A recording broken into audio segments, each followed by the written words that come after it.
Hello, welcome to the Horror of It All movie podcast. I'm Eric. This time I'm going to be doing my top 20 favorite Severin Films releases, leading right up until the Severin Films mid-year sale. I'll have a few things to say about the sale. I highly suggest, if you follow Severin, that they do have on their social medias links to like different facts and prices of stuff, which I really appreciate. Not a lot of companies do that pre-sale. Let you know what things cost. You have an idea, maybe, because you're familiar with them, but it does help newer people too. I'm not new. I've been buying from Severin for, I don't know, over maybe like a decade, something like that. But, because I can't even remember when they started. But anyway, it's been quite a while. But I wanted to mention that. Check that out. Check their links and stuff. I will be mentioning a few different things throughout the video. I will have honorable mentions like I normally do. This one will be a little different with the honorable mentions. I'll have a handful of Severin releases, as well as some Intervision releases, a few of those, and a couple of box sets. So, which they will be having a flash sale for the box sets. I can't talk tonight. And I will actually go over those prices with you if you would like. That's new to me. I'm not usually don't usually do stuff like that. I leave it up to the professionals, so to speak.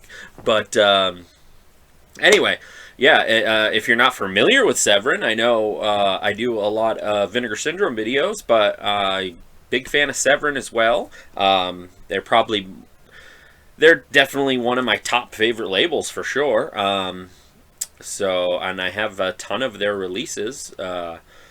All right here is all Severin stuff. That's not even everything, because I took a lot down to do this. I kind of threw it together because I was like, oh shit, that's true. And I knew the sale was coming up, but I didn't think about a video. So I was like, what should I do? I do a lot of top things, so I was like, how about top 20? Like, we'll kind of wing it. I probably won't go as into detail as I do with the other videos, because I mean, usually I do 10 in a video and I read like all through the synopsis and all the special features and stuff. I don't think I'm going to go that far, but because I got 20 and I got recommendations, or not really recommendations, but you can take them as that. I have honorable mentions and things like that. So yeah, let me just dive right into my top 20, and we'll go from there. I hope you have fun with it. Give it a like, and if you like the video or my other videos, if you're new here, like and subscribe. That would be great. All right, so my number 20 is, appropriately enough, because it's Severin, and there's stars on it, so you know what? It's fine. This is the slipcover. I got this for like $5. They put it on an older release, but I'm talking about Bloody Moon. I actually had this exact release on DVD, but I like it so much that I had to upgrade to the Blu-ray. The Blu-ray is no different, although it looks better, definitely. And why I say appropriate for Severin, because they released so many, thank you, Severin, Jess Franco movies. You may or may not be a Jess Franco fan, and even if you're not, if you're just a slasher fan and you have seen a few Jess Francos and you might not be like your cup of Pepsi, so to speak, this is a great slasher, I think, from the bizarre mind of Jess Franco. I actually just rewatched this last night. Most of the kills are pretty good. There's a saw blade kill, as you can imagine. When I first saw it, I was a little put off by it. Not because of how violent it was, just because I was like, it could have been a little bit better. They focused a little bit too much on something certain in the effect. But one of probably the best kills, I'd say, that was also for squeamish people. A girl is stabbed in the back, and it comes out through her boob. But it's basically it's an 80s slasher, but it's a lot of fun. The body count genre stabbed its way into audiences' hearts, and in the early 80s, Eurotrash auteur Jess Franco is asked to create his own saga of slaughter schoolgirls, complete with gratuitous nudity, graphic violence, and gory set pieces. It has a backstory, like a lot of the slashers do, but yeah, if you like slashers, there's a good chance you'll like this. To me, it definitely seems foreign, because it is, but it does have, even like, they're trying to make it an American feel. It even kind of has an Italian feel to it, in my opinion. Not that it is Italian. Now, unlike a lot of Jess Franco stuff, some still are, this is in English, and that's the only track. A lot of his stuff is just in Spanish or Italian sometimes or whatever, but it's always nice when they have that. And it's got a pretty good interview with Jess Franco on it.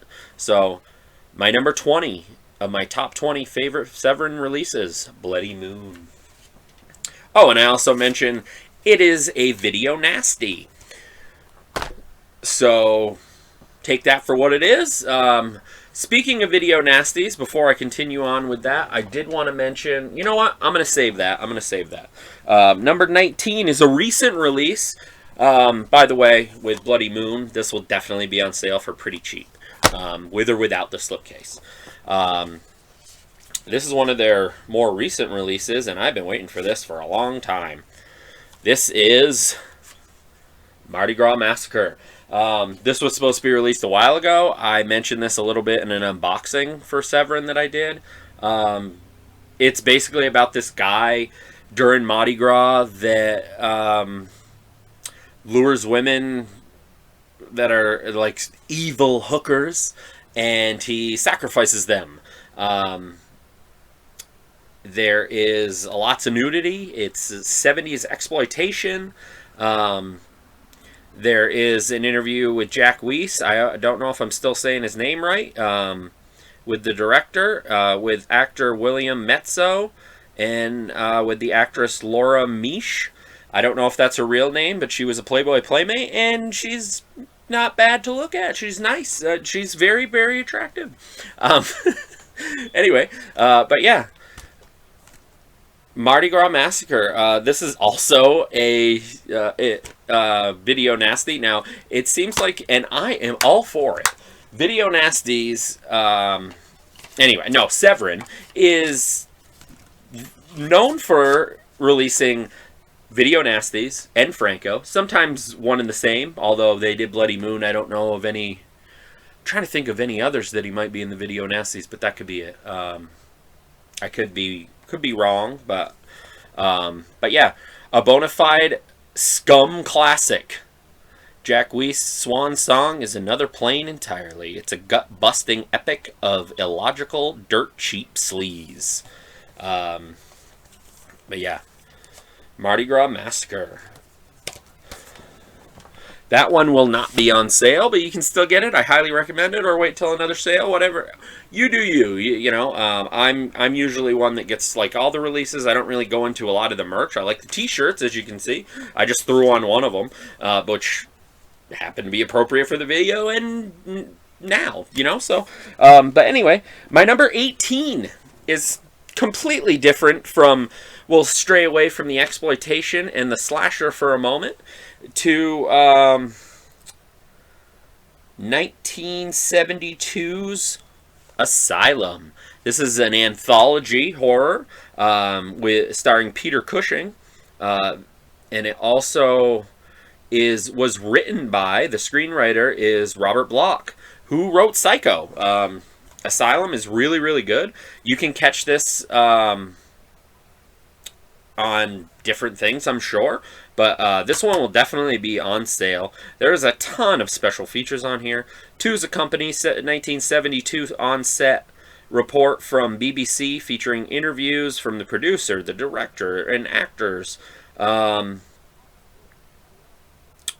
Let's see, and then there's a few featurettes. There is Inside the Fear Factory, directors Roy Ward Baker, Freddie Francis, and producer Max J. Rosenberg.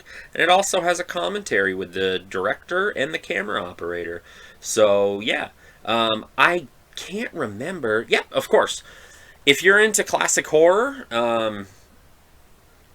and not just like say 70s, but even further back than that, this is, in my opinion, one of the best Amicus anthology movies, and just Amicus in general. I highly recommend Asylum. A fantastic film, a top-notch example of British horror with laughs, scares, and enough action to keep any viewer glued to their seats. Asylum. All right, so number 17, moving right along. This is an older release, but when I originally saw this thing, I was blown away, and I believe they still have it.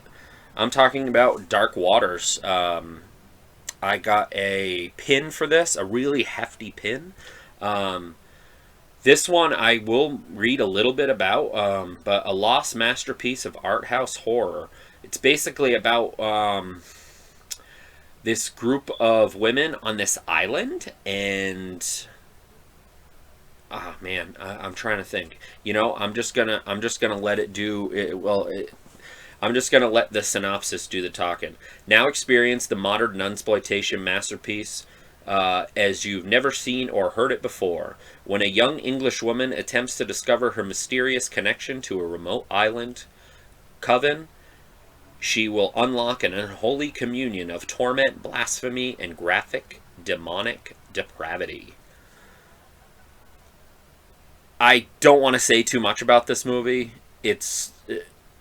For me, it's no pun intended because of the title, but it's definitely a dark,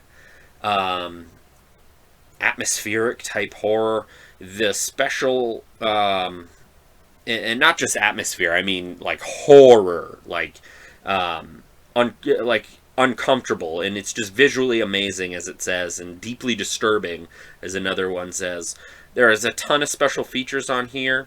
Lovecraft Made Me Do It special featurette. Let There Be Water featurette. Controlling the Uncontrollable featurette. Deep Into the Dark Waters featurette. Director's intro. Deleted scenes. Silent blooper reel. And short films by the director. There's 1, 2, 3, 4, 5 short films on here. But the story about this movie and the special features is great too. So I highly recommend this.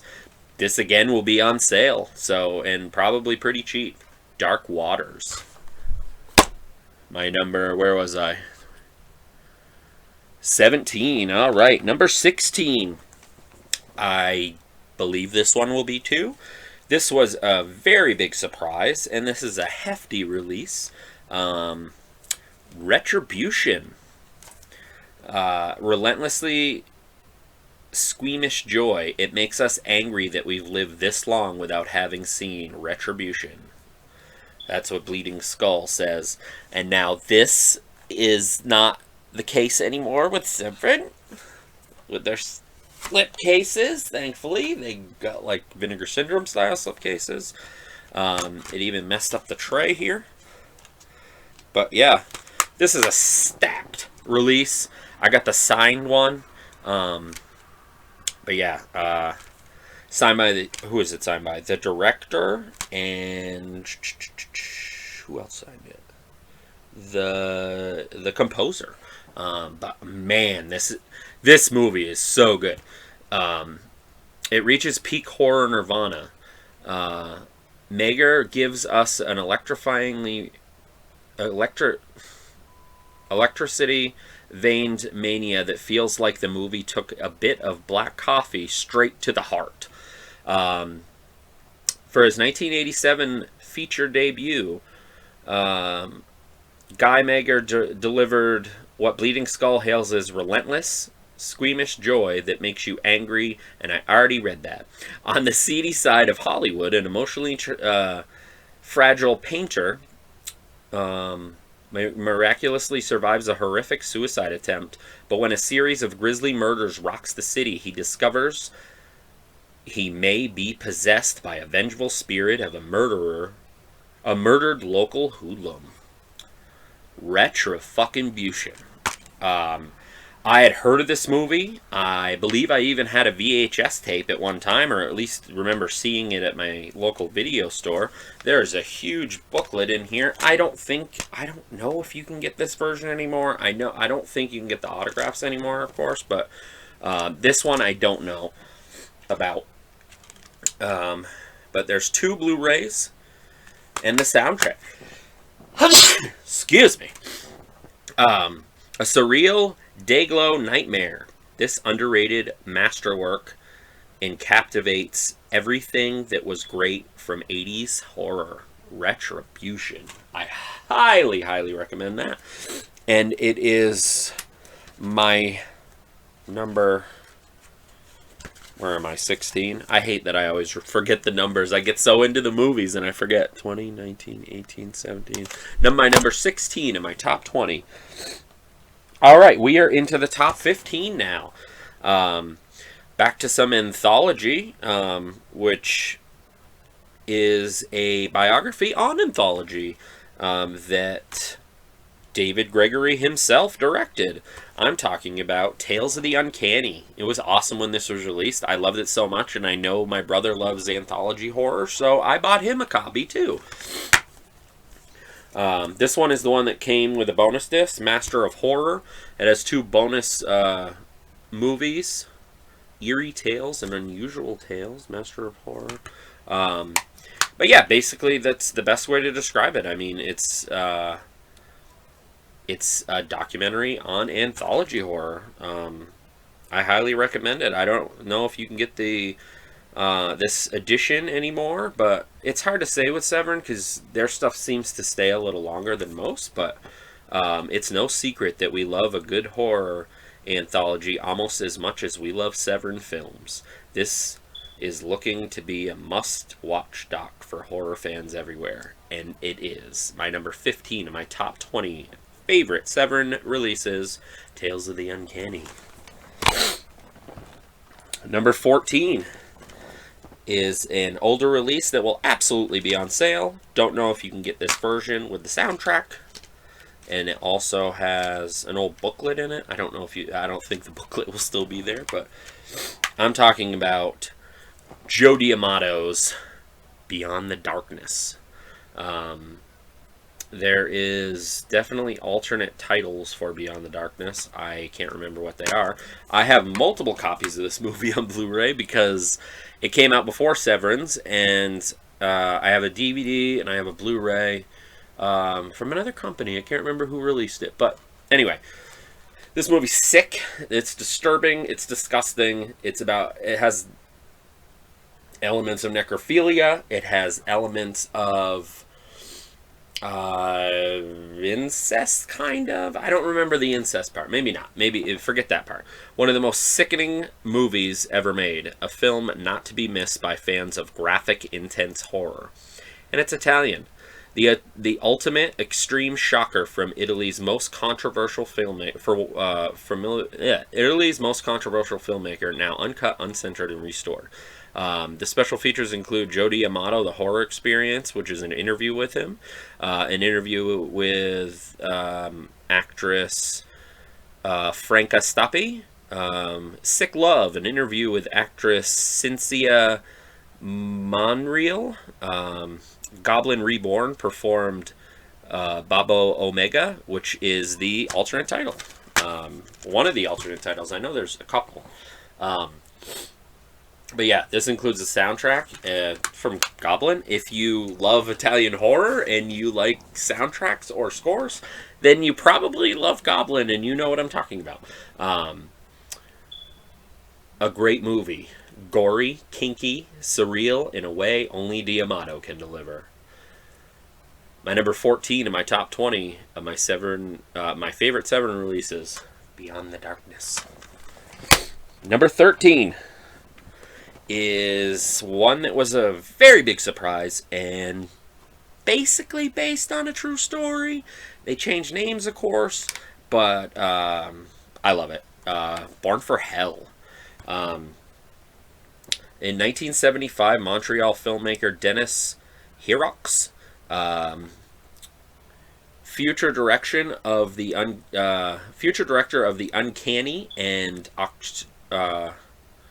Oscar-nominated producer of Atlantic City, adapted a true story of Chicago mass murderer Richard Speck to war-torn Belfast, where a disturbed Vietnam vet drifter brutalizes a dorm full of student nurses. Re-edited by its video distributor and released as Naked Massacre, so if you ever see that, that's probably not the version you want by the sounds. But yeah, special feature-wise, we got an interview with one of the actors, and we got Nightmare in Chicago, Remembering Richard Speck Murders, with filmmakers John I know his name too. Notham. I hate it. I know I butcher names. I apologize. The director of Henry, The Portrait of a Serial Killer, and Gary Sherman, A New Kind of Crime, Richard Speck story. Once upon a time, crime podcaster Esther Ludlow. Bombing Here, Shooting There, video essay by filmmaker Chris O'Neill. Artist Joe Coleman on Richard Speck. An interview with Joe Coleman. Naked Massacre U.S. video release cut, so that's also on here. But Depraved, Demented, and This Sick Little Number features a strong lead performance, a provocative statement, and excellent direction. Born for Hell, sorry. This one will be on sale as well, so definitely check it out. I mean, I don't always try to put ones like that in there. I just happen to like to mention it. That's not really how I make my top 20, because these are genuinely my top 20, which was hard as I'll get out, just like Vinegar Syndrome was. Granted, Vinegar Syndrome is my favorite label, so I span that out. But anyway, Born for Hell. Definitely highly recommend it. What are we, 13? Yep. All right, number 12. This one snuck in there at the end because I didn't have it with my regular ones, and I had it displayed because of the cool cover. I don't know if you'll even be able to tell that on camera. You can still get the standard edition, but what did I just say? My number 13, right? God, I can't think tonight. My number 12. Duh, I just said it. Sorry. Long day. I'm doing this at the end of the day. My number 12 of my favorite Severin, my top 20 favorite Severin releases. Fulci for Fake. Yeah, maybe it does. Cool. This is, I don't want to call it a mockumentary because that's not really what it is, but it kind of is, and it's really a documentary as well.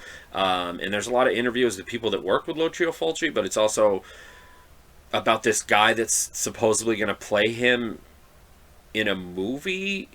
He's going to play as Lucio Fulci. I don't think that's actually a thing. I think it's just for this. But I fell in love with this. This is in Italian with subtitles. A heartfelt exploration in conditional admiration of a unique creative genius. The American Blu-ray premiere of acclaimed Lucio Fulci docudrama. That's the word. Ton of special features, if I can see them. Interview with the director, crew interviews, an interview with Lucio Fulci's daughter, who is also on the documentary. Lucio Fulci and friends interview outtakes with, as you would imagine, a bunch of people that work with him, like Fabio Tessi and Michele Soave and so on. The Eye of the Witness, biographer Michele Romagli recalls his relationship with the director, looking for Lucio, rare home movies, Lucio Fulci audio tapes, Zombie Parade at Venice Film Festival, and trailer. man, this is, and like most of their releases, this is unlocked. I didn't think to say that with all these, but this will be on sale probably. It will be just the standard, but man, I loved it. I thought it was great, and I mean, I am a huge Lucio Fulci fan. I don't know if you can see the Beyond symbol there, and I also have Fulci Lives. I just love Fulci, and there's some Fulci coming up. Granted, it's later. It's later in my list, of course, but that's my number 12 of my favorite Severin, my top 20 favorite Severin releases. Number 11, which, well, is basically Lucio Fulci. He gets credited for it. Granted, he ended up needing help with it later on when he became sick, and if you know Fulci, you know what I'm probably talking about.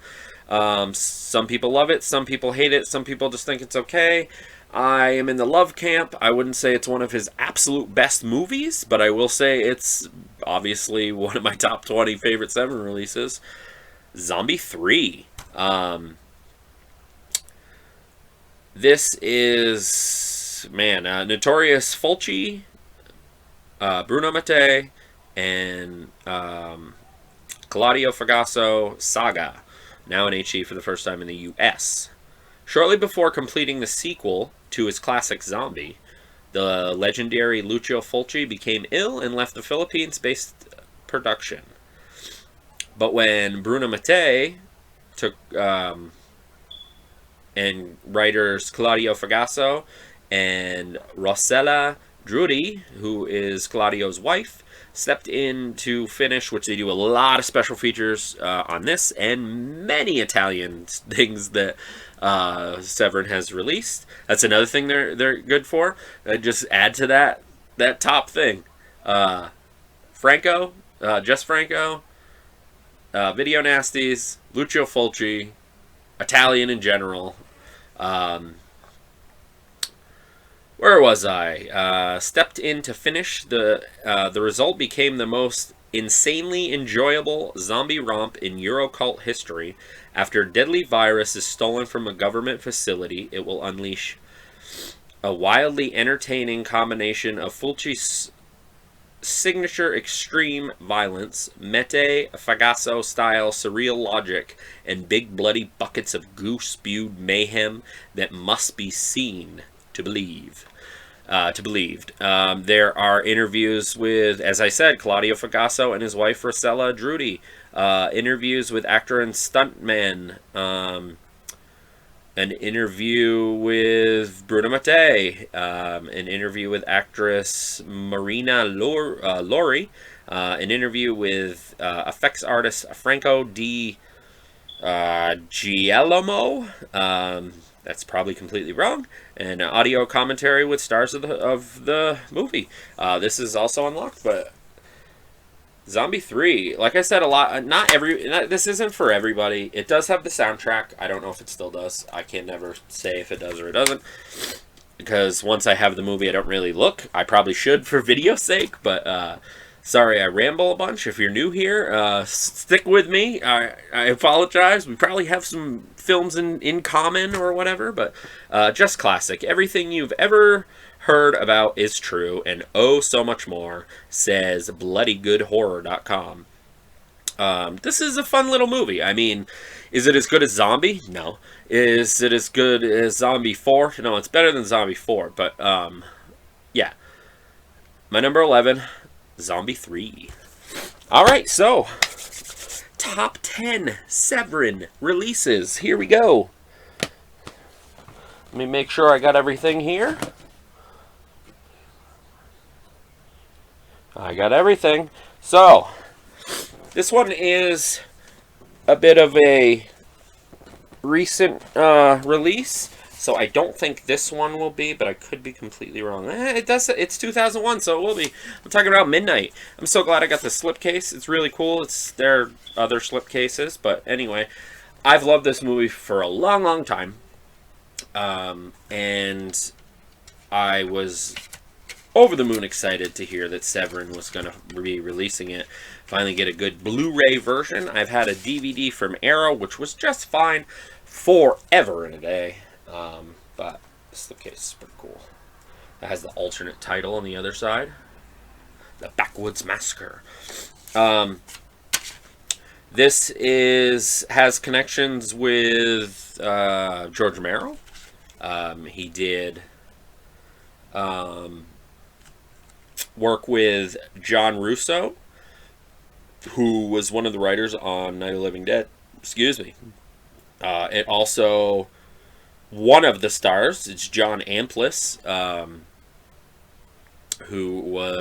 he played Martin, and he had smaller roles in like Dawn of the Dead, and he was in Day of the Dead. Shocking and Depraved. Let's see, try to get this right here without the glare. Shocking and Depraved. How can you not love a movie that starts with a girl caught in an animal trap getting killed by children who pray to Satan? Now, that isn't exactly what the movie is. That's more like the backstory, I guess, because it's a slasher, basically. A decade after co-writing Night of the Living Dead, writer-director John Russo gathered members of George Romero's Pittsburgh crew to film a new shocker fueled by equal parts grisly grindhouse jolts and 80s satanic panic. So yeah. Interviews include, there's one with John Russo, there's one with Samuel M. Sherman, there's one with John Amplis, there's one with Tom Savini, there is isolated score, an audio interview with the composer, alternate title card, the Backwoods Massacre trailer, and radio spots. Again, also region free. But my number 10 favorite Severin release, Jesus Christ. Sorry, I'm a bit out of it, as you can tell. Just trying to wing it, just trying to have fun. I wanted to make sure to get this done by the sale. So, number 9, another recent one that blew me away. And it was ironic that it did, because the first time I saw this movie, I just thought it was okay. And then I watched it again, and I absolutely fucking loved it. My number 9 of my top 20 favorite Severin releases, Cannibal Man. Great slip. I'm pretty sure there's alternate. There is, and I never flipped it. I don't know if I want to or not. I might. It's definitely a little different. That's the cover there. But Cannibal Man is something else. He's not necessarily a serial killer or anything. He kind of accidentally kills somebody, and then it keeps happening, kind of thing. Not your average nasty, which again, I didn't mention it. Another video nasty, because they're awesome for that. I actually keep my video nasties separate. They're with my Severin releases, but I put all the video nasties together, and I'm starting to do that with Jess Franco as well. Includes the international and extended versions from subversive Spanish writer-director Eloy de la Iglesia. Comes the international hit and the DDP 39 video nasty that remains among the most notorious. Sorry about the glare. Where was I? Most notorious and misunderstood shockers of the 70s. When a slaughterhouse worker accidentally kills a man during a fight, it will trigger a desperate descent into madness, mass murder, and the most horrific use of a single apartment since Polanski's Repulsion. There is 2 special features on here. There is an interview with Stephen Thrower, and for me, just as a lot of people, that just sold it right there. So I will buy something just because he's an interview on it, even if I've never heard of the movie, which I'm a big blind buyer anyway, but that's a huge plus. And it also has an interview with film scholar Carlos Eulier. I'm terrible with names, as you know. But this also does have Spanish and English tracks, so that's cool. There's an extended cut and an international cut. Forgotten gem, several decades ahead of its time. Fucking Cannibal Man. I highly recommend it. I love this movie. I have mentioned it before on different episodes. So, yeah. So, all right. Number 8. is a double feature. Which, if you watch my Vinegar Syndrome videos, you know that I had stipulations. I didn't end up doing stipulations with Severin. I kind of just threw this together at the last minute, and you can probably tell that, and I apologize. But if anybody's been watching right along, I appreciate it if you made it this far. As you probably just saw, my number 7, Killer Crocodile, and Killer Crocodile 2. But if I'm just picking one, it's Killer Crocodile, but it's the release in general. I love these movies. They're a lot of fun. You got alternate names all over this thing. More than a decade after Spielberg blockbuster, a dream team of shock maestros, including producer-turned-director Fabrizio De Iglesias, who worked on Dr. Butcher, M.D., and Emmanuel and the Lost Cannibals, which both Severin put out, and I love Dr. Butcher. Emmanuel, I remember liking it, but I got to rewatch it. It's one of those. Screenwriter Daridano Sakuchi, Bay of Blood and Demons fame. Gore Guru. I know how to say his name, damn it. Gianetto De Rossi. There is a amazing documentary about him on here. So not only do you get 2 movies, but you get a documentary about one of the most infamous effects guys who worked on Zombie, The Beyond, one of the Rambos. I think it was 3. He did American stuff. He did a ton of Italian things. So good. I don't really need to go into it, I don't think. It's about Killer Crocodile. It's about a killer crocodile. So yeah, and I love both of them. I really do. I don't know which one I like better. I think I like them equal. But yeah, it even says there, Crocodile 2 on that disc, a documentary about effects master Gianetto De Rossi. Pure cheese entertainment. Between the dialogue, the giant croc, and the gore, we cannot recommend it enough. Says Kit Lee's Crypt. A bloody good time. Brilliant, hilarious, and fun by FilmBizarro.com. So yeah, what's that? My number 7 of my top 20 favorite Severin releases. Killer Crocodile set. Love it. I think there was also an 88 Films version of that, which they do share different releases sometimes. Alright, so where was I? Was that 8? Hold on. 20, 19, 18, 17, 16, 17, 18. Yeah, that was 8. Sorry. This is 7. I was going to say I looked down and was like, wait a minute. My number 7 on my top 20 favorite Severin releases. It speaks for itself. It's Blood of Dracula. It should be higher, but there's so many great releases. This release is absolutely amazing.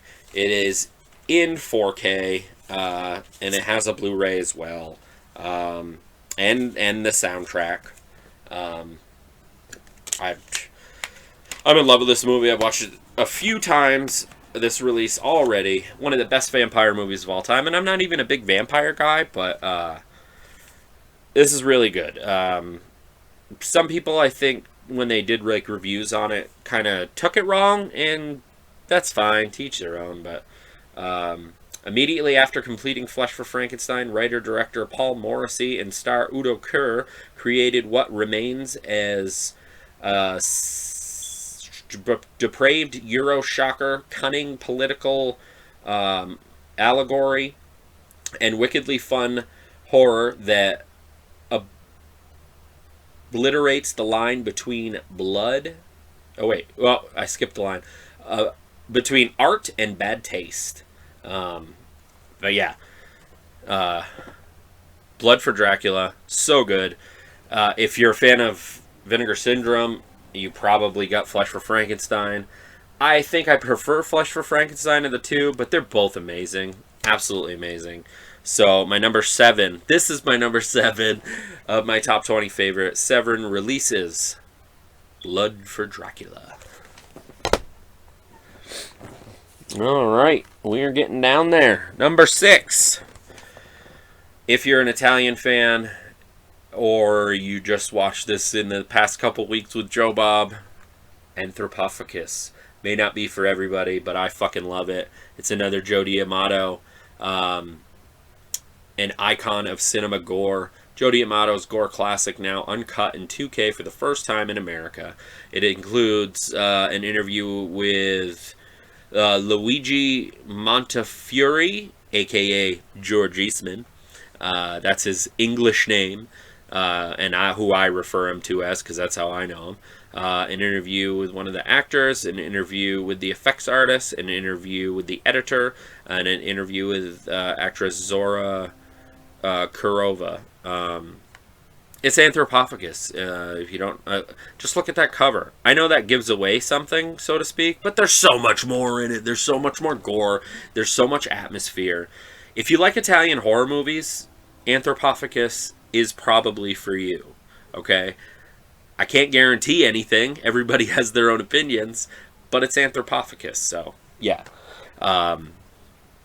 It's basically about this group that takes a boat to this island, and there is this cannibal there, and he starts killing people and eating them, and there are infamous scenes like this one. There's also an infamous scene that I won't go into, but it will probably turn some people off because it's that graphic. Some people are like, no, it's this, I can see it.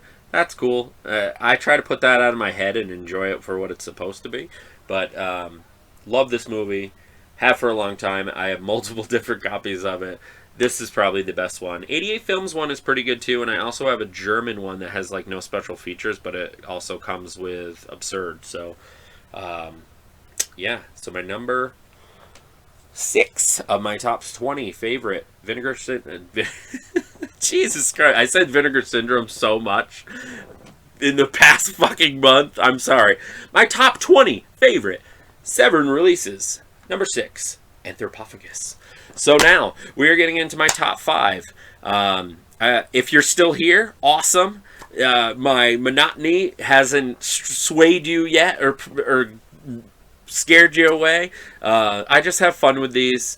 As I say, I do apologize for not being so precise or anything. I kind of just wing this one because I wanted it out for the Severin sale. I'm going to take a quick thing before I get to my top 5 and honorable mentions that I told people I would. If anybody has read the Severin policies thing, there's a few things that were interesting to go over if you were curious. There's a 24-hour box set flash sale. Entails, listen carefully, children, starting at the very beginning of Saturday, so probably 12 a.m. again. And I don't know why this is confusing for people, but no offense, I'm just saying. I guess it's because I've done it for so long. When they say it starts at 12 a.m. on Friday, that does not mean Friday night, because if it was Friday night, that would be 12 a.m. Saturday. You're going into the next day. So it's Thursday night, but going into Friday is when the sale starts. The box set sale, starts 24 hours later on June 11th, and it's going to have the lowest prices for any of their box sets ever. All the Haunts Be Ours is 110. It was going to be 110. The Euro Crypt of Christopher Lee Collection 1 is $60. The Dungeon of Andy Milligan is $70. The complete Lindsay Baker Giallo collection will be $45. So good. Nasty Habits, the Nunsploitation collection, is $40. I haven't checked that one out yet, but I do have all those. I know that's probably too bright. I don't know why I tried that. But yeah, there's a bunch of different bundles. If you're interested in getting everything, like all the releases, there's a bundle for that. It's just awesome. Definitely, I recommend go out, check out one of their social medias. It'll have all that information there for you. A bunch of different breakdowns of different things. I love Severin. I think they're a great company. We all do know in the back of our heads which something that we wish would be better. If you don't know what I'm talking about, then you might be new. So, but it has nothing to do with their releases. The people there are awesome. David Gregory is fucking amazing.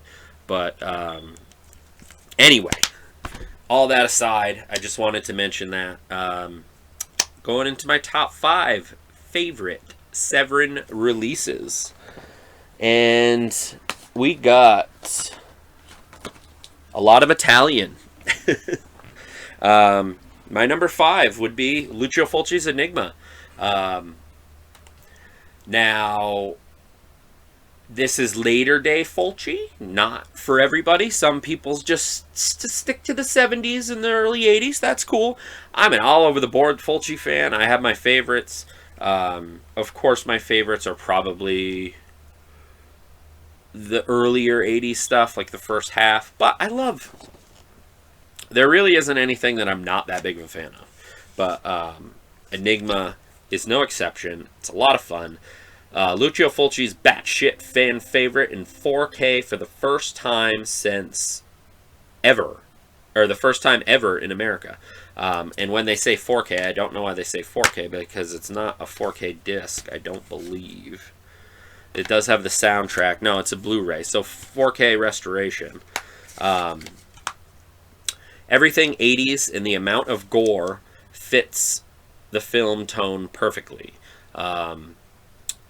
For his final horror hit of the 80s, writer-director Lucio Fulci combined elements of Carrie, Phenomena, and Suspiria in a grisly surrealism. For his own past classics, for one of the shockers packed with brooding, ominous imagery and signature Fulci style. I'm fucking up here. I apologize. Anyway, basically it's about this girl in a coma who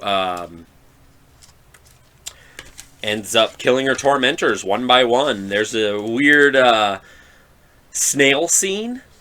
It's definitely a little weird, but man, I just had a brain fart there when I was reading, but some of it is worded funny to me, so I apologize. But we got an audio commentary with the author Troy Howarth, who did Splintered Visions, Lucio Fulci and his films, Mondo Digital's Nathaniel Thompson. Also, Writing Nightmares, an interview with the screenwriter, and Approaching Late Day Fulci featurette, Italian Enigma. So, and it comes with, it comes with the score, the CD soundtrack. So, I don't know what happened to me there, but I apologize. Enigma, my number 5 favorite Severin release. 4. I wish I could have spanned this out more, but I didn't. Because again, I winged it, and it's true where it is. So, my number 4 of my top 20 favorite Severin releases, Demonia, which is also coming out on Arrow, and that edition looks fucking sick, and I'm getting that too. So, ripe for revisit by fans of Fulci, or demonic cinema. A very entertaining work with atmospheric sequences, punctured loudly by brutal gore. Fulci goes all out in unsploitation, as we expect from the maestro of gore. There is no shortage of the red stuff. I'm not really going to go into it too much. As I said, I wasn't going to with everything, but if you like Fulci, check it out. It's later day Fulci. You might not like it as much. But anyway, it's got an interview with co-writer and assistant director. It's got an interview, Fulci Lives, Lucio Fulci on the set of Demonia. Skulls and Bones interview with camera operator, an audio commentary with Stephen Thrower. So that's pretty cool. Got some good special features there. There's nothing really in here. There is a book from 2020. Like, they used to do that more. There's no reverse wrap, but Demonia, my number 4 of my top 20 favorite Severin releases. We're getting down there. Sorry about the hiccup. If you're still with me, again, thank you. I appreciate it.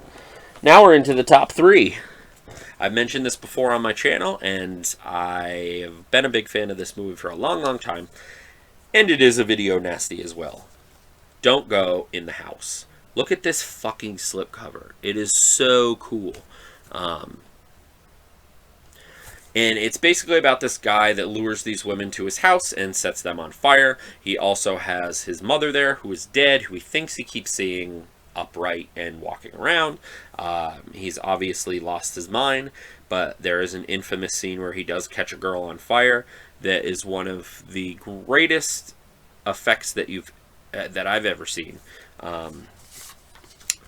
But it's got a slew of special features.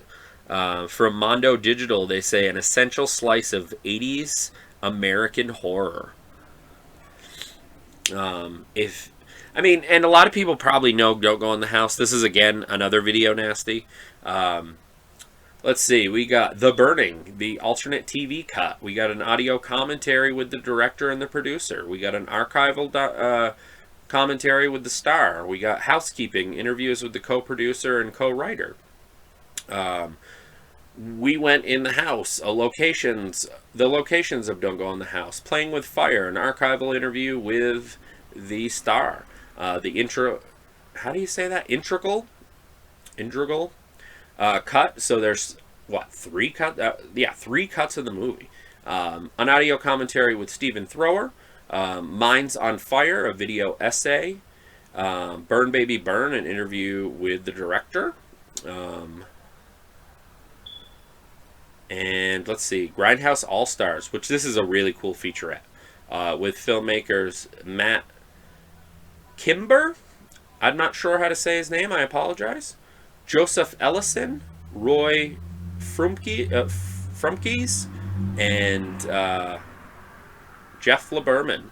An open mat flamethrower scene, and Don't trailer reel. Like Don't movies. This is locked, by the way, now that I look at it. Don't Go in the House. If you've never seen this movie, I highly recommend it, especially if you like video nasties, 80s movies, horror movies in general, really.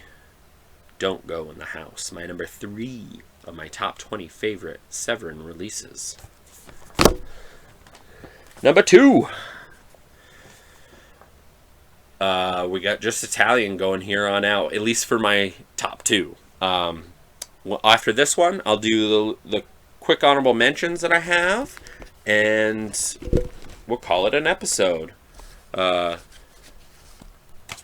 number 2 is something that was in the Black Friday sale, so this will be on sale. It's House on the Edge of the Park. I mean, if you're a fan of sleaze, if you're a fan of video nasties, again, House on the Edge of the fucking park, man. And it's got David Hess. So, yeah. I met him once, and I told him that growing up, he scared the shit out of me. Like, he just makes me really unnerving. And he was just like, I can't remember what he says, but basically that just means that, like, I'm just a regular guy, you know, and whatever. But something about David Hess, man. He was definitely amazing at what he did. This release is stacked. Even if, as I did, you have other releases, like their UK releases and stuff. Can't remember who put those out. There's an old American release. It doesn't matter. This is the quintessential release to get. The Severin release. We got the score. We have it on Blu-ray. We have a documentary called Diamatto Holocaust.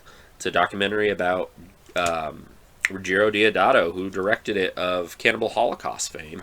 But oh my god, it outdoes Last House on the Left, and that is said by Birth Movies Death. I 100% can agree with that, honestly, and I fucking love Last House on the Left. But man, this movie is pretty fucking brutal, in all the right ways. This is also locked, so you know, which I kind of figure for this release. As I said, there are there's UK releases and stuff, but there's an audio commentary by Bruce Holchek from Cinema Arcania, and Art Ellinger from Ultraviolent. I've seen some of his stuff. He definitely is pretty cool. With I enjoy his stuff. The Man Who Loved Women, an interview with Ruggiero Deodato. Lights On, interview with cinematographer. Interview with one of the main actors. An interview with David Hess, which is awesome because unfortunately he's not with us anymore. So these are archival interviews with him. An interview with the set designer. And Disc 2, as I said, is a full-length documentary on Ruggiero Deodato called Deodato Holocaust. Brutal, in-your-face cinema for those with strong stomachs, and the door is wide open for you, said by HorrorNews.net. House on the edge of the fucking park. If you like brutal horror movies or just shocking horror movies, like even if they're not shocking for you, House on the Edge of the Park, man. Unrelenting psychological horror, totally unabashed exploitation cinema from Ruggiero Deodato, as controversial as his Cannibal Holocaust, says Starburst magazine. My number 2 of my top 20 favorite Severin releases. House on the Edge of the fucking Park, man. And I believe this will be on sale for the first time. Alright, so I have my number 1. I'm just going to show you a few handful. I'm not really going to go into them that much. I will just say that these are honorable mentions. They didn't quite make my top 20. You can take them as recommendations, whatever you would like. A classic. This was in my top 20, but it ended up getting squeezed out just a little bit. The Changeling. Amazing release. It is unlocked. I don't know if you can still check it out with Joe Bob, but he did do it on a previous season. George C. Scott stars in it. If you know nothing about it, it's basically about this guy who unfortunately watched his wife and son killed by I guess a car accident, basically. It's winter. I don't remember. I don't think it was on purpose, but I honestly don't remember that part. And he ends up going to this house to write, I believe, some music. And, was it music? Yeah, I think it was music. And the house is obviously haunted, and at first he thinks it's his son, but it turns out not to be. And the house has a very controversial past. The Changeling. Another fucking fun one from Canada, I believe.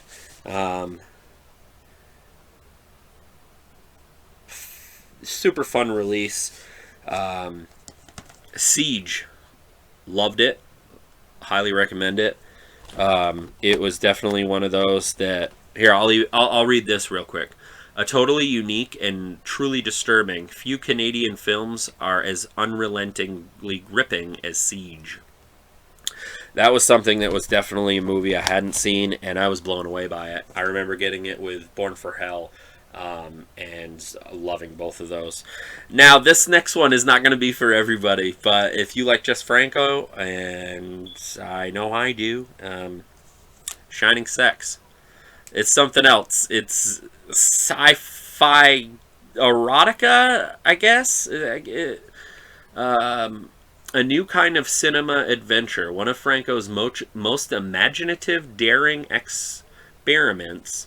A grim spiral into seduction, mind control, and death. Shining Sex. This one was so close too, and this one gets a bad fucking rap. It is also a video nasty, and I loved it. Delirium. I heard a lot of people not really too keen on it. I had a blast with this movie. Highly, highly recommend it personally. And if you don't like it, that's cool. You know, not everybody's going to be the same, but absolutely brutal. It lives up to its video nasty diplom and then some.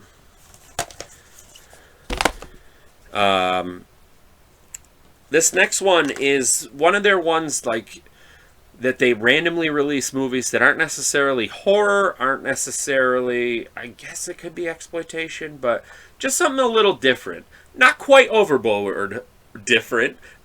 Believe me, I love Overboard, but I actually haven't sat down and checked out that release yet. I've had it for a little bit, but I've seen the movie so many times, it's one of those that I haven't gone to it yet. I'm sure it would be in here if not.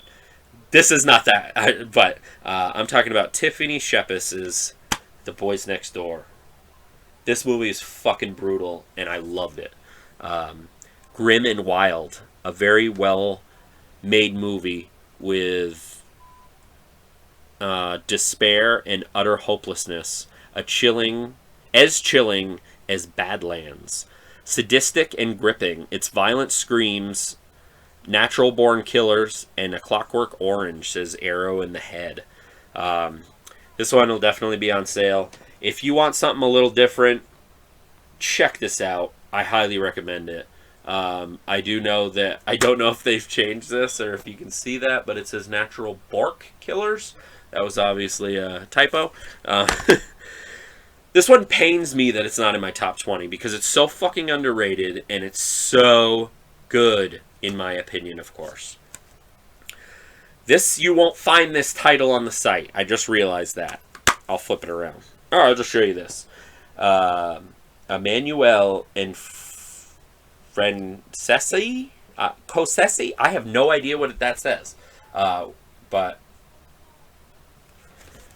English is barely my first language as opposed to another fucking language, as you can tell. I get very like flustered and stuff. I'm not even nervous when I do videos. It's just how it happens. I don't know why. If I wasn't recording, I'd be just fine. But I like the title, Blood Vengeance. A 1975 exploitation movie, Italian, from Joe Diamatto. I think this movie is so underrated, and it really should be more. I wish more people would see it because I think that they would like it. This is, like I said, Emmanuel and Francesi. I'm going to stop trying to read it.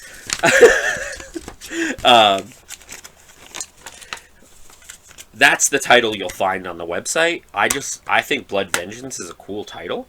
Joe Diamatto double dips into the sleaze sauce when movie makers feel this dirty. It has to be good. Says Doomed Moviethon, doommoviethon.com. One of the sleaziest Italian exploitation movies ever. Diamatto proves his sex and violence credentials here. It is still strong stuff. Joe Diamatto's Blood Vengeance, or Emmanuel and whatever the fuck that says. I know some people will probably read it, dude, it says this, and when I'm done recording, I'll be like, that's what it fucking says. I hate when I do that. All right. I love every one of their box sets. Every one of them. I have enjoyed them. I love the Christopher Lee box set. I can't wait for the second one.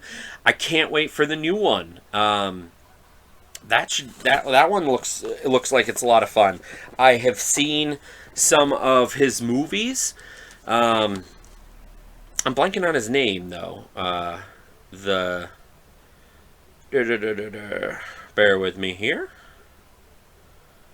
Because I know that won't be on sale. Where are we?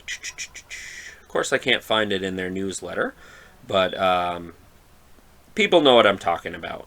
The new Dennis. Man, why am I blanking on his name? Damn it! You know who I'm talking about. That new box set. Dennis Spector, something like that. Dennis. It's not Spectre. I got fucking other names on there. Anyway, God, I hate that. Anyway, well, I'm not going to focus on that. I will look it up in a minute. So these are my, if I gotta pick two, I definitely recommend these, and they'll both be on sale. These are probably my two favorite ones. As much as I love the Andy Milligan box set as well, I love discovering older filmmakers that I may have, and more times than not, I've seen some of their movies, but I didn't really know them. Andy Milligan, I did know, I will admit that, but Al Adamson, I didn't know, and this box set is fun. And the documentary on Al Adamson is fucking chilling. So good. Highly recommend this box set. It's nice and hefty. 32 full-length films on 14 discs. And the other one isn't quite as big, but it is the complete Lindsay Baker Giallo collection.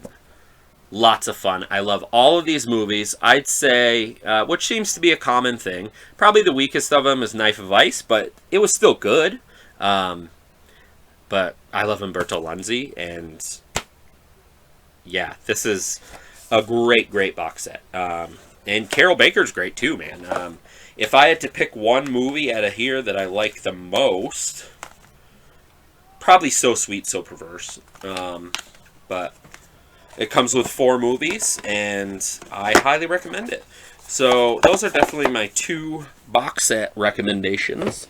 I didn't put them with, because I wasn't going like no box sets or no anything like I was with Vinegar Syndrome. It's just, with Vinegar Syndrome, just as Severin, really. I mean, there is a vast catalog, but anyway, yeah, thank you. I had to, I hate when I was close. Ray Dennis Speckler. That should be a lot of fun. I'm not familiar with a lot of his stuff, but kind of like with the Al Adamson, I had seen some of his movies, but I wasn't familiar with him himself. But yeah, if you're not really following Severin, that's the newest box set. That's probably really glared. But I'm excited for it. It's got 20 films, 10 discs, 30 hours of special features. So that should be fun. I hope they send the Eurocrypt Christopher Lee box set, number 2, soon, because it said the 31st, and I mean, they are shipping them out. I just haven't got a confirmation. I'm sure that will be soon. Anyway, I'll stop rambling and get to my number 1 favorite Severin release, which was very tricky, and I'm sure over time could change, could vary, but for the most part, this is it right here. I did have 2 more quick things before I got to that, and then I wanted to highlight Introvision. These are my 3 absolute favorite Introvision releases. These will be dirt cheap, but for any shot-on-video tours, so to speak, this one I don't need to explain to you. Joe Bob also showed it on a previous thing on his last drive-in. Things. Love Things. Not a lot of people love it. Not a lot of people like shot on video. And if you don't like shot on video, there's a good chance you're not going to like Introvision. I'll just put it that way. But this is a very infamous Introvision. Be prepared to blow your mind. An experience like no other. Things is a work of genius. Things is the work of genius. Or a madman. I love that. Says Severed Cinema. I personally, if you've watched any of my videos, love shot on video stuff. When I was younger, I didn't like a lot of it, but as I got older, it grew on me more and more. And I mean, I love Saturn's Core, and they pretty much do shot on video, and other ones have been dabbling in it too, like Culture Shock, the Vinegar Syndrome partner labels. But Severin themselves have their own line of pretty much mostly shot on video stuff. Beyond the Sixth Door, an infamous 80s Canadian thriller. I don't know if this was shot on video. I think it was. It looks like it is, unless it's like one of those that you think it is, but it's like 8mm or something, or 16. I don't see anything about shot on video, but I would assume. But I don't know. I'm sure some people are like, yes, it is, but Beyond the Seventh Door. That movie's really weird, and the guy who stars in it is really weird, but a treasure hunting puzzle filled extravaganza. The film succeeds on its surprises, twists, and unexpected moments. Find a copy and watch it, says Bleeding Skull. Perfect for Bleeding Skull to say. Now, one that is kind of under the radar for them that I fucking loved was this double feature. This is my favorite Intervision release. It has Dark Harvest and Escapes. Why it's my favorite is because of this little bonus movie called Escapes. It is an anthology. Matthew Wilson didn't order Escapes, but when a mysterious mail carrier delivers a VHS to his door, he pops it in his top loader, not knowing what real-life danger lurks inside the magnetic tape. Concluding his run of Chillers, Tales of Terror, Twice Told Tales, and so on, you know it. Horror legend Vincent Price presents the Six Bizarre Tales of the Uncanny. Most of the two of the special features are for Dark Harvest, and there's a special feature for Escapes. But like I said, this is my favorite Intervision. I highly recommend it for Escapes. Dark Harvest was good too, but man, I don't know, man. I've watched Escapes like 3 times, and I love it. It's one of my favorite movies of that type, and just my favorite Intervision. Even though it's not its own title, but I wanted to mention those. And one I did want to mention that probably would have been in my top 20 before I get to my number 1 and get out of here, because my video's running a little long, is Video Nasties. So good. This is the Severin one. I have the first one as well, right here. But that's why I would have put it in. But technically, I don't have the Severin release. This is the UK version. I discovered these before I discovered them from Severin. These come with cool cards. But basically what Video Nasty said is, if you're unfamiliar with it, is the first one especially, which the other one is kind of something similar. But I'm talking about the first. It's a documentary first and foremost. However, I love the bonus disc even more, because what they are is a collection of trailers, which, believe it or not, I know like most people, they love those trailer discs. I like them. I'm not gung-ho on them. I don't have to have them. But this one is fun because it has an introduction to each trailer and people talking about it. And Stephen Thrower is all over it and usually loves the movies. That was one of the first things I discovered with Stephen Thrower. I know I was familiar with him, but really diving into some of his stuff and talking to, not talking to him, but with his books and stuff like that. But yeah, I would have put this in my top 20, but again, I don't have the Severin version, but I do have Part 2 as a Severin version. Part 2 is a lot of the same, but Part 1 is probably the best one. Now, whoop! You probably already saw it, but my number 1 is actually, believe it or not, another one. This is Peter Newton's, no it isn't, Joe Diamatto's Absurd. I'm a bigger fan of Absurd than I am Anthropophicus, obviously, because Anthropophicus was what? Number 4? Yeah. My number 1 favorite Severin release is Absurd. I have the 88 films of Absurd. I have a t-shirt of Absurd. I fucking love this movie probably more than I should, and I don't care.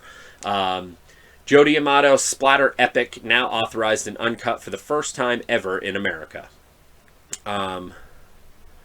It has an alternate Italian cut. It has an interview with Luigi Montefiore, who is George Eastman, of course. Diamatto on video, archive interview with director. Let's see. And an interview with Mikhail Suave, who has more of a cameo. He's known as the biker in the movie and trailer.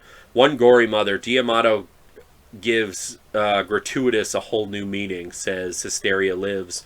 Really top-notch gore. The film definitely gives the audience what they want, from morbidlybeautiful.com.